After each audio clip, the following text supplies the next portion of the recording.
हिंदी बोलेगी चैनल को सब्सक्राइब करके इस घंटी को जरूर दबा लें ताकि आपको आने वाली हर वीडियो की जानकारी समय पर मिलती रहे। नमस्कार दोस्तों, रबड़ एक ऐसी चीज है जिसका इस्तेमाल हम बहुत सारी चीजें बनाने के लिए करते हैं, जैसे टायर, जूते, चप्पल, खेलों का सामान और गैस के पाइप आदि। लेकिन शायद ये कोई नहीं जानता होगा कि इतनी सारी चीजों को बनाने वाली रबड़ खुद कैसे बनती है।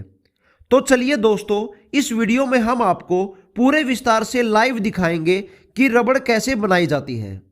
देखिए दोस्तों, सबसे पहले तो आपको यह बता देते हैं कि रबड़ दो प्रकार की होती है। नंबर 1 प्राकृतिक रबड़ या नेचुरल रबड़। नंबर 2 कृत्रिम रबड़ या सिंथेटिक रबड़। दोस्तों, अगर हम बात करें प्राकृतिक रबड़ की, तो प्राकृतिक रबड़ हमें पेड़ों से मिलता है और पेड़ों से मिलने वाली प्राकृतिक रबड़ का केमिकल नाम पॉलीआइसोप्रीन होता है, जो एक विशेष प्रकार का पॉलीमर होता है जिसे इलास्टोमर कहते हैं। रबड़ को बनाने की प्रक्रिया पेड़ों से लेटेक्स निकालने से शुरू होती है। लेटेक्स पेड़ों से निकलने वाला दूध जैसा तरल पदार्थ होता है। वैसे तो पूरी दुनिया में 2500 से भी ज्यादा प्रकार के ऐसे पेड़ पौधे हैं जिनसे हमें रबड़ बनाने वाला लेटेक्स पदार्थ मिलता है, लेकिन सबसे ज्यादा और अच्छी क्वालिटी का लेटेक्स देने वाले पेड़ का नाम हेविया ब्राजीलियंसिस है, जिसे रबड़ ट्री के नाम से भी जाना जाता है। और आप लोगों की जानकारी के लिए बता देते हैं कि इस पेड़ की रबड़ के उत्पादन के लिए बहुत बड़े पैमाने पर खेती की जाती है। इन पेड़ों से दूध जैसा तरल पदार्थ लेटेक्स को निकालने के लिए एक विशेष प्रकार की छुरी से इन पेड़ों की छाल में खास तरह के गहरे कट लगाए जाते हैं ताकि ज्यादा से ज्यादा लेटेक्स लगातार निकलता रहे।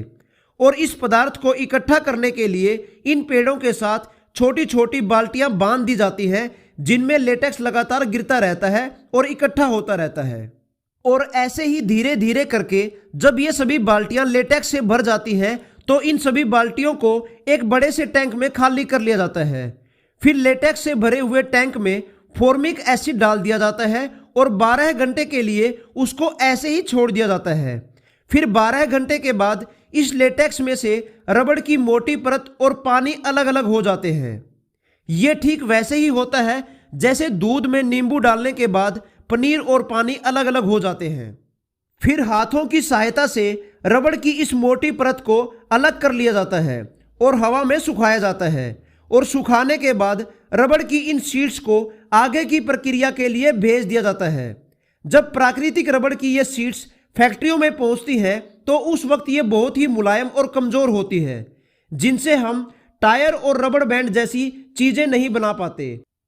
इस रबड़ में स्ट्रेंथ यानी मजबूती और इलास्टिसिटी यानी लचीलापन लाने के लिए उसे सल्फर के साथ मिलाकर 140 डिग्री सेल्सियस तापमान पर ऑक्सीजन की गैर मौजूदगी में रिएक्ट करवाया जाता है। फिर प्राकृतिक रबड़ यानी पॉलीआइसोप्रीन और सल्फर के मॉलिक्यूल्स के बीच में स्ट्रॉन्ग बॉन्ड यानी मजबूत पकड़ बन जाती है।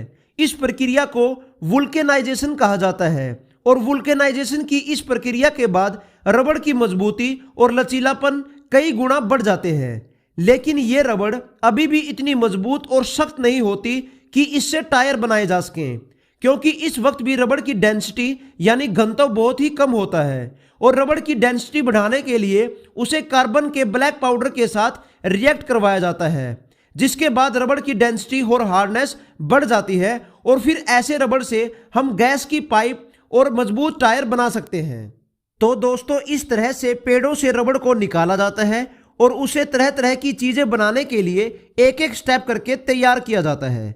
उम्मीद करते हैं कि आप लोगों को हमारी यह वीडियो पसंद आई होगी। कृपया करके हमारे चैनल को सब्सक्राइब करें और इस वीडियो को लाइक और शेयर करें। धन्यवाद।